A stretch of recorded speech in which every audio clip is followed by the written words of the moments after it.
అందరికీ నమస్కారం. ఆంధ్రప్రదేశ్లో పెద్ద సంచలనాత్మకమైన విషయం కింద నిలిచిపోయిన ప్రొఫెసర్ నాగేశ్వర్ గారి కామెంట్స్ ఏంటంటే, మనకి వైఎస్ జగన్ దీర్ఘకాలిక మిత్రుడు, చంద్రబాబు ఇన్స్టెంట్ మిత్రుడు అని పవన్ కళ్యాణ్ గారి దగ్గర అమిత్ షా గారు వ్యాఖ్యానించినట్టు, అది ఈయనకి అంతరంగికుల ద్వారా తెలిసినట్టు ఆయన కొన్ని కామెంట్ చేశాడు. దానికి చాలా పెద్ద దుమారం తీసింది. సోషల్ మీడియా అంతా అట్టుడుకుపోయింది. ఈ సందర్భంగా ఆయన ఆ విషయంలో ఎక్కడో ఏదో చిన్న పొరపాటు ఎక్కడో జరిగింది. ఆ పొరపాటు ఇవన్నీ పట్టుకుని డిటెక్టివ్గా పనిచేయడం కోసం కానీ, లేకపోతే ఆయన అన్నాడా అనలేదా, ప్రొఫెసర్ నాగేశ్వర గారు చెప్పింది సత్యం, అది ఎవడో నమ్మట్లేదు, లేకపోతే ఆయన చెప్పింది తప్పు, అట్ల గురించి కాదు నేను మాట్లాడేది. ఏంటంటే, ఇది చూశాక నాకు ఒక విషయం గుర్తొచ్చింది. ఏంటంటే, గొల్లపూడి మారుతీరావు గారు ప్రముఖ సినిమా నటుడు, రచయిత, జర్నలిస్టు, రేడియోలో చాలా కాలం పనిచేశారు. చాలా బహుముఖ ప్రజ్ఞాశాలి. ఆయన జీవనకాలం అని చెప్పి 1981 నుంచి రాసేవారు ఆయన. అలాగ ఒక 20 సంవత్సరాల పైనే జీవనకాలం అని చెప్పి రాశారు ఆయన. అవన్నీ ఆయన షష్ఠపూర్తి సందర్భంగా బుక్స్ కింద వేశారు. అందులో ఒక జీవనకాలం ఎప్పుడుదంటే 1992 చెప్తాను. 4/4/1992 ఆ రోజు పేపర్లో పడింది ఏంటయ్యా అంటే, నిజము రుజువు అనే దాని గురించి ఆయన స్వానుభవాన్ని ఉదయంతో రాశాడనమాట. సేమ్ దాన్ని ఇప్పుడు ఈ సన్నివేశానికి సరిగ్గా సరిపోద్ది. ఏంటంటే, నిజానికి రుజువుకి చాలా దూరం ఉంటుందంట. మన కళ్ళ ముందు చూసేది నిజం, చూసామని నిరూపించేది రుజువు. రుజువు ఎప్పటికప్పుడు తప్పటడుగు వేసే అవకాశం ఉంది కనుక దాన్ని సరిదిద్దే వ్యవస్థే న్యాయ వ్యవస్థ అని చెప్పి అంటాడు. నిజమైతే మారదు, ఎప్పుడూ మారదు.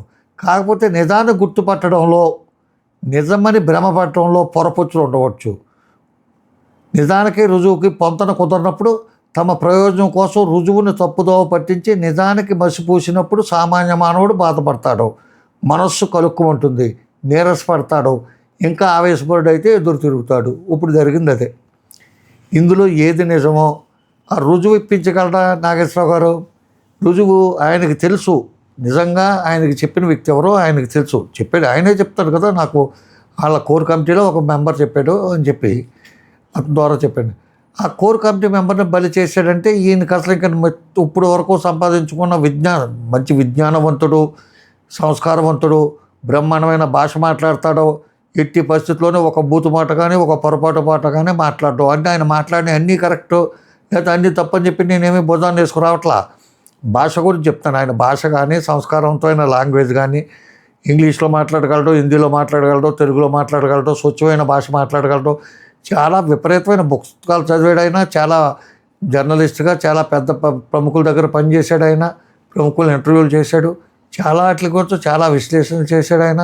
ఎనాలిసిస్ అనే పేపర్ ఎప్పుడో గ్రూప్ 1, గ్రూప్ 2కి విద్యార్థులకి చాలా ఉపయోగపడే విధంగా ఇప్పుడు చాలా కాలం క్రితమే ఆ పుస్తకం కూడా ప్రింట్ చేసేవారు అనుకుంటాను నేను. అటువంటి వ్యక్తి ఈ విషయంలో ఎక్కడో చిన్న పొరపాటు జరిగింది. ఆయనకి చెప్పిన ఆయన తప్పు చెప్పుండొచ్చు. నేను అనుకుంటాం అయితే ఏంటంటే, ఆ కోర్ కమిటీకి మెంబర్కి ఈయనకి మధ్యన ఒక పర్సన్ ఎవరో ఉండుంటారో అంట. నాకు పలానాడు చెప్పాడంటే ఆ నమ్మదగ్గ వ్యక్తి అని చెప్పి అనుకుని ఈయన అదే మాట్లాడి ఉండొచ్చు. ఏదేమైనా సరే ఆయన క్షమార్పణ చెప్పినట్టయితే నేను ఎక్కడా చూడలేదు. కానీ గౌరవప్రదంగా బేషరతుగా ఆ వ్యాఖ్యలు పూర్తిగా ఆయన విత్డ్రా చేసుకున్నాడు. అక్కడితో అది వదిలేయచ్చు. అది పట్టుకుని జనసేన వాళ్ళు కానీ, తెలుగుదేశం వాళ్ళు కానీ ఇంకా వేరంగం చేస్తామంటే అంతకంటే బుద్ధి పొరపాటు ఇంకేమీ లేదు. ఎందుకంటే ఇటువంటి ప్రతి వారం రాసి అన్ని బూత్లో రాస్తాడు ఏబిఎన్ రాధాకృష్ణ అనేటి ఆయన. ఎవడైనా ఆయన అడుగుతాడా? లేడీస్ గురించి, లేకపోతే ఎమ్మెల్యేల భార్యల గురించి, భార్యల్ని చెల్లి అనుకుంటారో ఏదో రాస్తాడు. నోటికి ఏమొస్తుందో ఏం రాదో కూడా తెలియదు ఆయనకి. అట్లాగ రాసి చాలా అసహ్యకరమైన వల్గర్ లాంగ్వేజ్ మాట్లాడినా, లేకపోతే కేసీఆర్ 1000 కోట్ల రూపాయల ప్యాకేజ్ ఇస్తా అన్నాడు పవన్ కళ్యాణ్ గారు చెప్పి ఎలక్షన్ ముందు ఒక సండే మొత్తం రాసి పాడుతుంటాడు. మొత్తం పేపర్ అంతా రాశాడు. 1000 కోట్ల రూపాయలు ఆల్రెడీ కట్టలు కట్టేసినట్టు బ్యాగుల్లో పెట్టారు. సూట్ కేసులు అయితే ఇంకా బరువు అయిపోతాయని చెప్పి బ్యాగుల్లో పెట్టినట్టు ఈయన చూసినట్టు అట్లాగా ఆయన అన్నీ రాసిన ఆయన ఎవడేమంటాడు.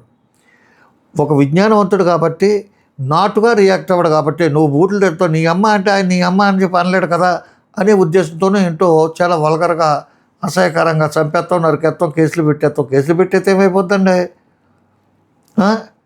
అని చెప్పి అన్నాను. ఒకవేళ ఈయన అంత హత్య చేసి బాగా తీవ్రంగా గాయపడిపోయి ఉంటే వెంటనే వాళ్ళ రియాక్షన్ వేరే విధంగా ఉండవు. మీరంటే మా గౌరవం ఉందండి, మీకు తెలియకుండా మేము ఏదో లోపల మాట్లాడుకున్న విషయాలు మీరు బయట పెడతాం తప్పండి అన్న విధంగా విత్డ్రా చేసుకోమని చెప్పి వీళ్ళు ఎంత పొలైట్గా రిక్వెస్ట్ చేశారో అంత పొలైట్గా ఆయన విత్డ్రా చేసుకున్నాడు. అక్కడితో అయిపోయింది అది. ఆ అయిపోయిన పెళ్ళికి బాజాల కింద ఇప్పుడు వీళ్ళంతమంది చెప్తూ భావ్యం కాదు. వలపూడి భారతిరావు అదే చెప్పాడు. ఆ జీవనకాలంలో ఏంటంటే యాక్చువల్గా బర్మా బజార్లో ఈయన ఒక టీవీ కొన్నాడట, స్మగుల్ టీవీ ఎవరిదారో. కొంత తర్వాత కస్టమ్స్ వాళ్ళు వచ్చి ఆ టీవీ పట్టిపోయారు. ఆ కస్టమ్స్ ఒక కలెక్టర్ దగ్గరికి వెళ్ళి, బాబు అది నేను కొనుక్కున్నానయా అంటే అప్పుడు ఆయన చెప్పాడంట, ఏమంటే మీరు కొనుక్కున్నారు నిజమే, మీరు కస్టమ్స్ డ్యూటీ పెయిడ్ చేసి కొనుక్కుంటే అది వేరు, మీరు ఒక స్మగ్లర్ దగ్గర కొన్నారు అని చెప్పి అదే మొత్తానికి ఏదో డిస్కషన్ చేస్తే ఈయనకి అల్టిమేట్గా తెలిసింది ఏంటంటే ఈయన దగ్గర స్మగుల్కు టీవీ ఉందన్న విషయం చెప్పినోడే ఈయనకి అమ్మినోడే కస్టమ్స్ వాళ్ళకి చెప్పాడంట. దీనివల్ల రెండు ప్రయోజనాలు, ఒకటి ఈయనకి టీవీ అమ్మి లబ్ధి పొందాడు, రెండు ఆ కస్టమ్స్ వాళ్ళు కూడా అతనికి కొంత కమిషన్ ఇస్తారంట, గవర్నమెంటే కొంత బహుమతి ఇస్తుందంట పట్టించినందుకు ఆ విధంగా. కాబట్టి ఏంటంటే ఒక నిజానికే దానికి రుజువుకి చాలా తేడా ఉంటుంది. ఈయన రుజువు ఇవ్వలేడు. ఎందుకు? ఈయన రుజువు ఇస్తే ఈయన ఇంకెప్పుడు కూడా ఎవడో కూడా అంతరంగంగా జరిగిన సంభాషణలు కానీ లేదా అంతరంగ వ్యవహారాలు కానీ లేకపోతే భవిష్యత్తులో జరగబోయే విషయాలు కానీ వాళ్ళకి తెలిసిన ఏ సమాచారం ఇవ్వరు. ఒక ఎనలిస్ట్గా ఒక పాత్రికేయుడికి ముందు కావాల్సింది ఏంటంటే ఆయనకి ఎవడైనా ఇన్ఫర్మేషన్ ఇచ్చాడంటే ఆ ఇన్ఫర్మేషన్ కాపాడుకోవడం అనేది చాలా ప్రాణప్రదమైన విషయం. అడ్డు కాపాడుకోలేకపోతే మాత్రం ఆ జర్నలిస్ట్కి ఇంక జీవితంలో ఏమీ రాదు. అతను న్యూస్ ఎప్పుడు ఇస్తాడంటే పేపర్లో పడితే మనాటి అతను ప్రచురించుకోవాలి తప్ప అంతకు మించి ఏం కాదు. ముందు మనకు న్యూస్ కావాలంటే మనకు ఎవడైనా ఒక న్యూస్ కానీ ఒక విషయం కానీ మనకు చెప్పాడంటే మన ప్రాణం పోయినా సరే ఆ వ్యక్తి యొక్క ప్రాణాలు, ఆ వ్యక్తి యొక్క గౌరవ మర్యాదలో, అతని మాన మర్యాదలో కాపాడవలసిన బాధ్యత ఉంది. కాబట్టి అతని పేరు ఇప్పుడు చెప్పకూడదు. అది బేసిక్ రూల్. ఆ బేసిక్ రూల్ పాటించడానికి ఎవడైనా ఏమైనా ఇన్ఫర్మేషన్ ఇస్తారు తప్ప చెప్పేస్తే ఇవ్వడం. అందుకని చెప్పి ఇటువంటి ఎన్నో జరుగుతూ ఉంటాయి. నాగేశ్వర గారు అంటే గౌరవప్రదమైన వ్యక్తి. ఆయన చెప్పినవన్నీ కరెక్ట్ అని కానీ చెప్పినవన్నీ తప్పుని కానీ ఆయన ఆ పార్టీ సపోర్టర్ అని ఈ పార్టీ సపోర్టర్ అని ఆయన శుద్ధపోసని కాదు. ఎందుకంటే ఆయన చెప్తాడు కదా, నేను మనిషినే, నేను ఉప్పు కారం తింటున్నానని చెప్పి ఆయన నిన్న చెప్పాడు. ఆయన ఇంత రియాక్ట్ అవ్వాల్సిన పని కూడా నాకు కనిపించట్లేదు. ఎందుకంటే ఎందుకో ఆయన ఆవేశంగా షార్ట్ టెంపర్గా మీరు మొదలెట్టారు నేను ముగింతాను అంటూ చిన్న చిన్న బుడ్డ ఛానల్స్కే, శాటిలైట్ ఛానల్స్ కాదు అవి, యూట్యూబ్ ఛానల్స్ వాళ్ళకి కూడా తొందరపాటుతనంతో ఈయన ఇంటర్వ్యూలు ఇస్తాం అంటే తొందరపాటు మాట్లాడట్లేదు కానీ ఈయన ఇంటర్వ్యూ ఇస్తాం. నేను ముసోరిలో పలానా వాళ్ళకి నేను క్లాసులు చెప్పాను, వాళ్ళ క్లాసులు చెప్పాను, ఎన్ రామ్తో నేను ఇలా కూర్చున్నాను, అరవింద్ గోస్వామితో కూర్చున్నాను, ఆర్నాల్ గోస్వామితో కూర్చున్నాను.